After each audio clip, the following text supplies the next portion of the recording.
cordialmente invitado para disfrutar de esa reunión. El título que le puse al mensaje es Un pedido riesgoso pero necesario. Y el texto bíblico dice así: Señor, examina y reconoce mi corazón, pon a prueba cada uno de mis pensamientos, así verás si voy por mal camino y me guiarás por el camino eterno.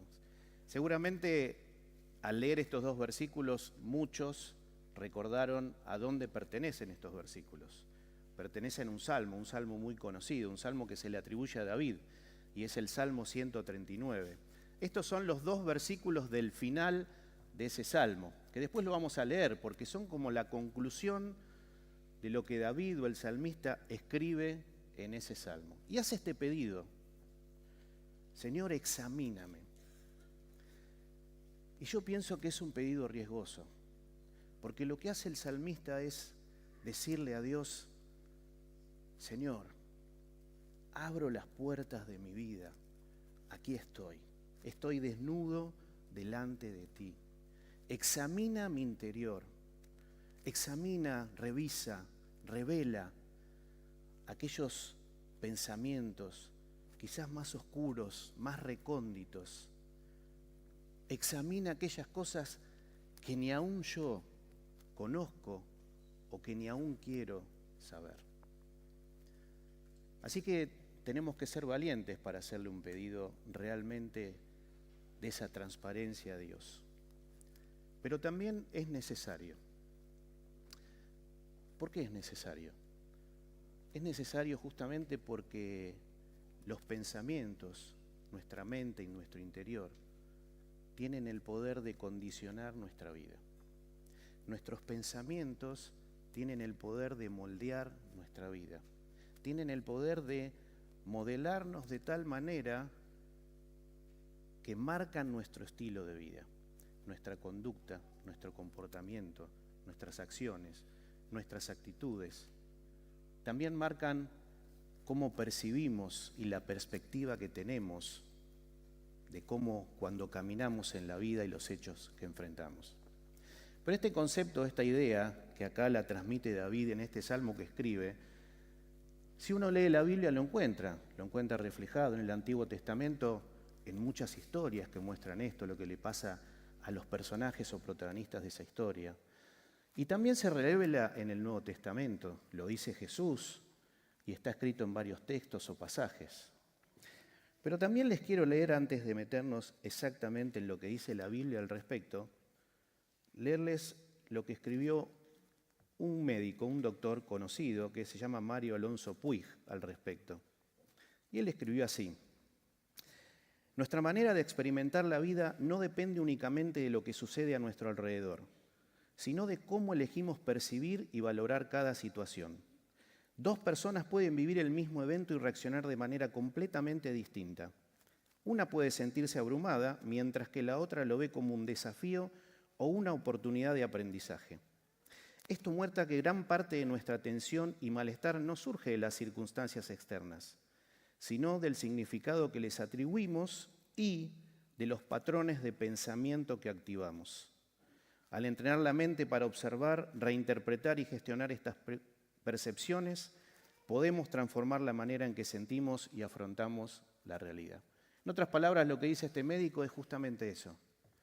El poder de los pensamientos que tenemos nosotros afectan de tal manera que nos hacen percibir o tener una perspectiva de aquellas cosas que enfrentamos y por ende, como consecuencia, cómo actuamos. Pero hay una historia bíblica en el Antiguo Testamento que refleja también esto claramente. Esa historia se encuentra en el libro de Números, capítulo 13 y 14. El pueblo de Israel se encontraba rumbo a la tierra prometida, aquella tierra que Dios les había dicho, ahí se van a establecer y van a poder vivir y desarrollarse. Entonces Moisés, que era el líder del pueblo en ese tiempo, reúne un grupo de personas, exactamente 12, y los manda de espías. Los manda de espías con dos propósitos. El primero era inspeccionar o investigar si esa tierra, cómo era en cuanto a qué les iba a brindar la tierra, en cuanto a la comida, qué frutos había, qué iban a poder cultivar. Y el segundo propósito era ver cuáles eran o cómo eran los pueblos que habitaban esa tierra, porque ellos iban a tener que entrar, conquistar esos pueblos y establecerse ahí. Así que conforma este grupo de 12 personas y van los 12 de espías a investigar la tierra. Y bueno, el primer aspecto es que encuentran que esa tierra es excelente, de primera.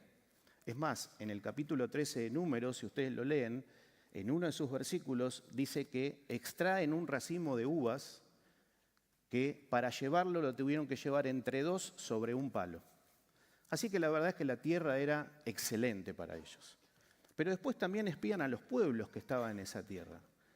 Y nos narra la Biblia que dicen que esos pueblos eran gente fuerte y que tenía ciudades fortificadas y eran numerosos y grandes.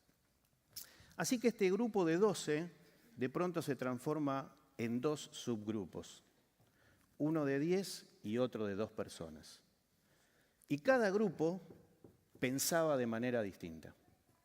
Este grupo de 10, frente a esta situación, volvió y dijo, la tierra es excelente, pero no vamos a poder conquistarla, porque la gente que esté ahí, las ciudades están bien fortificadas, son numerosos, son fuertes, son guerreros, imposible. Así que estas personas volvieron de esa tarea que les encomendó Moisés, abrumadas, frustradas, tristes, con ánimo de queja, porque la Biblia nos narra que junto a todo el pueblo se quejaron contra Moisés y contra Dios, diciendo, ¿cómo puede ser esa tierra que iba a ser nuestra y no la podemos conquistar, nos vamos a morir acá? ¿Por qué no nos quedamos en Egipto? Una frase conocida para casi todos. Pero el otro subgrupo de 2 personas volvió y dijo, la tierra es excelente.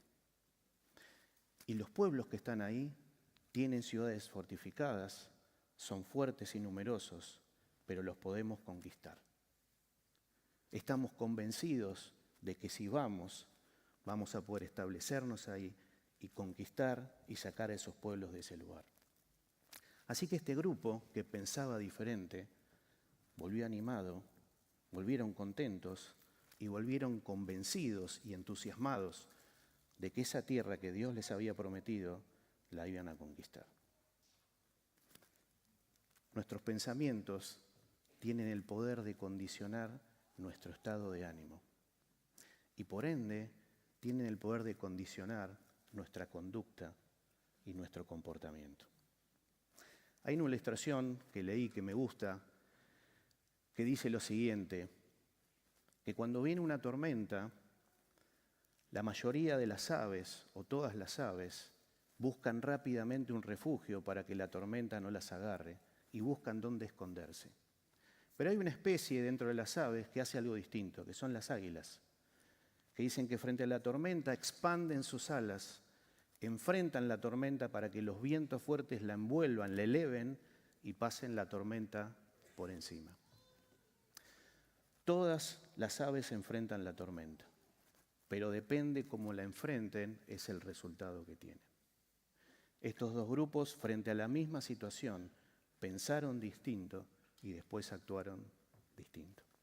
Pero también nuestros pensamientos tienen el poder no solo de condicionar nuestro estado de ánimo y nuestra perspectiva de las situaciones que enfrentamos, sino que también tienen el poder de empujarnos o de animarnos o de llevarnos a hacer lo correcto o lo incorrecto, a hacer lo que está bien o lo que está mal.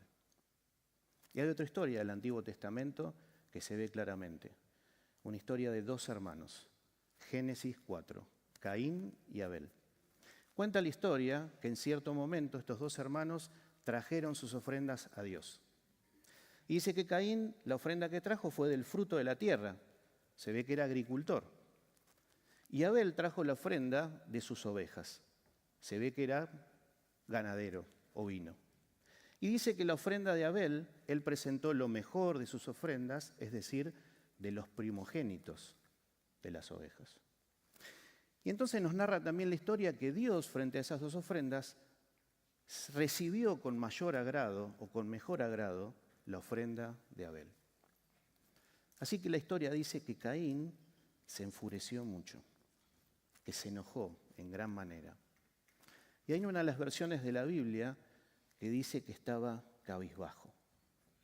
Así que Caín empezó a deambular por la vida enojado, enfurecido y cabizbajo. Pero ocurre como un diálogo donde Dios lo interpela a Caín, muy interesante, donde Dios le dice a Caín en cierto momento: Caín, ¿por qué estás tan enojado? ¿Por qué estás tan furioso? ¿Por qué tu semblante cambió? ¿Por qué estás cabizbajo deambulando por la vida? Y le hace una advertencia. Si haces lo correcto, podrás caminar con la frente en alto. Pero si no, el pecado yace a la puerta para dominarte. Pero tú puedes dominarlo a él. Es interesante porque esta palabra en el original yace es un sinónimo de acechar y da la idea o la imagen de ese animal salvaje que está al acecho, como agazapado frente a una manada o un rebaño, esperando la oportunidad para cazar su presa. Así que de alguna manera Dios le estaba diciendo a Caín: Caín, ¿en qué estás pensando? Tené cuidado con tus pensamientos, porque el pecado está agazapado, esperando la oportunidad para dominarte, para atraparte y para que hagas lo que no corresponde. Tristemente la historia cuenta que en cierto momento Caín invita a su hermano al campo y lo termina asesinando, a su hermano. Así que los pensamientos tienen el poder de condicionar nuestro estado de ánimo, de condicionar nuestra perspectiva, nuestra percepción de los hechos que afrontamos en la vida, al andar en nuestra vida. También tienen el poder de inclinarnos a hacer lo bueno, lo correcto, o hacer lo malo o lo incorrecto, o lo que no le agrada a Dios. Dice Proverbios 4:23, cuida tu mente, porque de ella mana la vida, u otras versiones dicen, porque ella es fuente de vida. Pero si nos vamos al Nuevo Testamento, encontramos que justamente estas ideas son confirmadas o se refuerza esta idea. El mismo Jesús, o en varios pasajes de las cartas, textos específicos o pasajes que hablan de esto. Jesús dijo, en cierto momento, cuando estaban debatiendo acerca de la comida, les dijo: muchachos, lo que contamina al hombre no es lo que entra por la boca. Lo que contamina al hombre es lo que viene de adentro. Y dijo, los malos pensamientos, y empezó a enumerar una serie de pecados. Pecados sexuales, avaricia, envidia, idolatría. Pero los malos comportamientos vienen de adentro de los malos pensamientos. El apóstol Pablo también habló al respecto. Por ejemplo, en la carta que le mandó a los romanos, les dijo en el capítulo 12, versículo 2, no imiten la conducta de este mundo. Cambien su manera de pensar para que cambie su manera de vivir. Así conocerán o experimentarán la buena, perfecta y agradable voluntad de Dios. En otras palabras, el apóstol Pablo les estaba diciendo esto: ojo con su mente, ojo con lo que piensan. Transformen sus pensamientos, cámbienlos. Porque al cambiar su manera de pensar, va a cambiar su estilo de vida. Y al cambiar eso, van a poner en práctica la voluntad de Dios, que es buena, agradable y perfecta. Pero también el apóstol Pablo da como un tips. En su carta a los Filipenses, en el capítulo 4, versículo 8, dice, en esto pensad, o piensen en esto, y empieza a enumerar. En todo lo bueno, en todo lo agradable, en todo lo justo, en todo lo verdadero, en todo lo honesto. Es decir, que está la posibilidad de tener buenos pensamientos o de tener malos pensamientos. El apóstol Pablo les estaba diciendo, mirá, evita pensar justamente en lo contrario. No pienses en mentiras, no pienses en quejas, no pienses en enojos, en furias, no pienses en crítica, pensá en todo lo bueno, en todo lo verdadero, en todo lo justo, en todo lo amable, en todo lo honesto. Pensá en eso. Así que vamos a leer el Salmo 139, que es donde David termina este salmo haciendo este pedido de examíname Dios. Pero hace un recorrido en el salmo y termina como conclusión en eso. Y el salmo dice así, yo lo voy a leer de la Reina Valera contemporánea. Dice, Señor, tú me has examinado y me conoces. Tú sabes cuándo me siento o me levanto. Desde lejos sabes todo lo que pienso. Me vigilas cuando camino y cuando descanso. Estás enterado de todo lo que hago. Todavía no tengo las palabras en la lengua y tú, Señor, ya sabes lo que estoy por decir. Tu presencia me envuelve por completo. La palma de tu mano reposa sobre mí. Saber esto rebasa mi entendimiento. Es tan sublime que no alcanzo a comprenderlo. Y freno ahí. ¿Qué expresa acá David? ¿Qué declara David? Lo primero que le dice en este escrito, en esta oración es, Señor, vos conocés todo de mí. Aún sabés aquellas palabras que ni siquiera he pronunciado. Reconoce que Dios es un Dios omnisciente. Pero él dice, conocés todo de mí. Así que continúa y escribe, ¿dónde puedo esconderme de tu espíritu? ¿Cómo podría huir de tu presencia? Si subiera yo a los cielos, allí estás tú. Si me tendiera en el sepulcro, también estás allí. Si levantara el vuelo hacia el sol naciente o si habitara en los confines del mar, aún allí tu mano me sostendría. Tu mano derecha no me soltaría. Si quisiera esconderme en las tinieblas y que se hiciera noche la luz que me rodea, ni las tinieblas me esconderían de ti, pues para ti la noche es como el día, para ti son lo mismo las tinieblas y la luz. Y freno ahí de nuevo. ¿Y ahora qué está escribiendo David? Está diciendo, Señor, conocés todo de mí. Y si me quiero escapar de vos, si me quiero esconder, no puedo. Porque vos sos un Dios omnipresente. Y vaya al rincón que vaya o al lugar que vaya, allí estás tú. Seguimos leyendo. Versículo 13. Tú, Señor, diste forma a mis entrañas. Tú me formaste en el vientre de mi madre. Te alabo porque tus obras son formidables, porque todo lo que haces es maravilloso. De esto estoy plenamente convencido. Aunque en lo íntimo me diste forma y en lo más secreto me fui desarrollando, nada de mi cuerpo te fue desconocido. Con tus propios ojos viste mi embrión. Todos los días de mi vida ya estaban en tu libro. Antes de que me formaras los anotaste y no faltó uno solo de ellos. Dios mío, cuán preciosos me son tus pensamientos, cuán vastos son en su totalidad. Si los contara, serían más que la arena. Si terminara de contarlos, tú aún estarías allí. Y freno ahí. Y ahora David le dice, no solo le dice, vos conocés todo de mí. No me puedo escapar de ti, Señor, porque vos me creaste. Dios creador. Vos me conocés todo, porque vos me creaste, vos me formaste y vos me diste vida. En la Biblia también, en algunos lugares, se nos habla que somos como vasijas de barro en manos del alfarero. El alfarero toma esa arcilla y de acuerdo a lo que tiene en mente le da forma y hace una obra.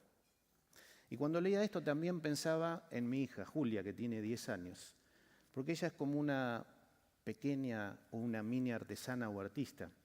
A ella le encanta hacer pulseritas. Tiene cientos o miles de esas mostacillas que son, a mí se me escurren entre los dedos, pero ella tiene una habilidad terrible para manejarlas y armar pulseras. Y tiene de todos colores, de todos tamaños, con letras, sin letras, con números. Y de pronto cada tanto viene y me dice, mira, pa, y me muestra la muñeca y tiene como 4 o 5 pulseras. Y entonces me empieza a decir, esta la hice así, y entonces me dice, le puse este color, la hice así, ¿por qué? Porque tenía algo en mente. Quizás porque se le iba a regalar a alguien. Pero ella cada pulserita la diseñó y la creó con un objetivo en mente. Y eso es lo que hizo el Señor con cada uno de nosotros.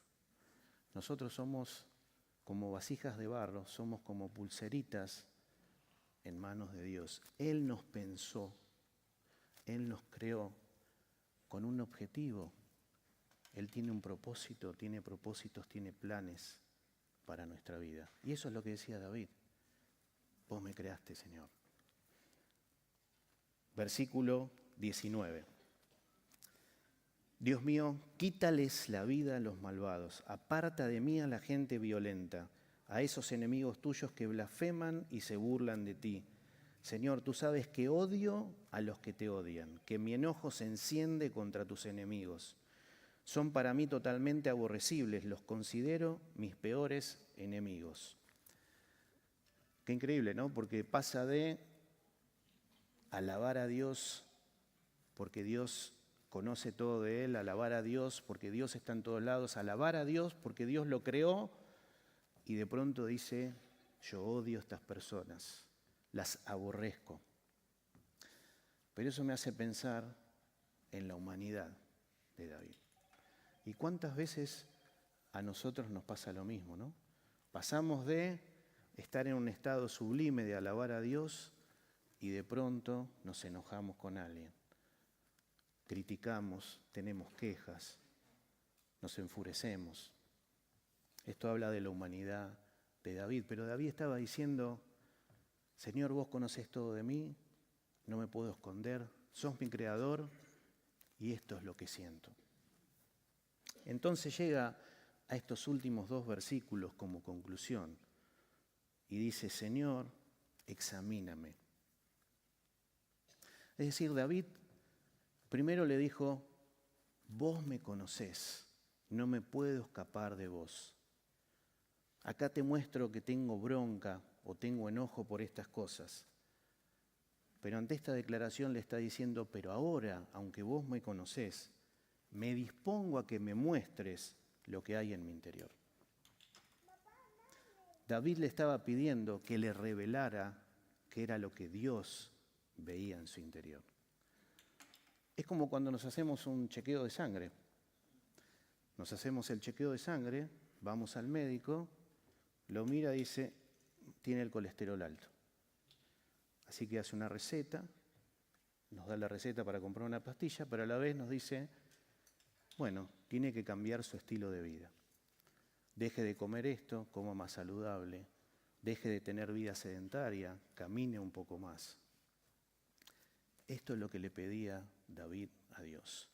Mostrame, aunque yo por afuera no lo vea, qué tengo adentro que no veo. Y este es el segundo propósito de por qué es necesario hacer esta oración a Dios. Dice, así verás si voy por mal camino y me guiarás por el camino eterno. Para que así como el médico marca un plan para un estilo de vida distinto, Dios le marcara a David qué cosas tenía que corregir en su vida para andar y caminar de acuerdo a su voluntad y que fuera agradable a Él. Así que este salmo nos muestra la importancia en este recorrido que hicimos de los pensamientos, cómo condicionan nuestra vida, nuestro estado de ánimo, nuestra percepción de lo que enfrentamos en la vida, cómo pueden marcar nuestro estilo de vida, nuestra conducta, nuestro comportamiento. Pero también este salmo que escribe David nos invita a que lo imitemos, a que podamos hacer de esto un hábito diario, de presentarnos cada día delante de Dios y decirle: Señor, abro las puertas de mi vida. Vos me conocés, no me puedo escapar de vos. Vos sos mi creador. Abro mi corazón y te digo lo que me molesta, pero examiname, mostrame aún aquellas cosas que no puedo ver. Y aún más, no solo mostrame, sino guíame a hacer lo que te agrada y lo correcto. Y ese es el desafío que quiero dejarles para estos días, para esta semana.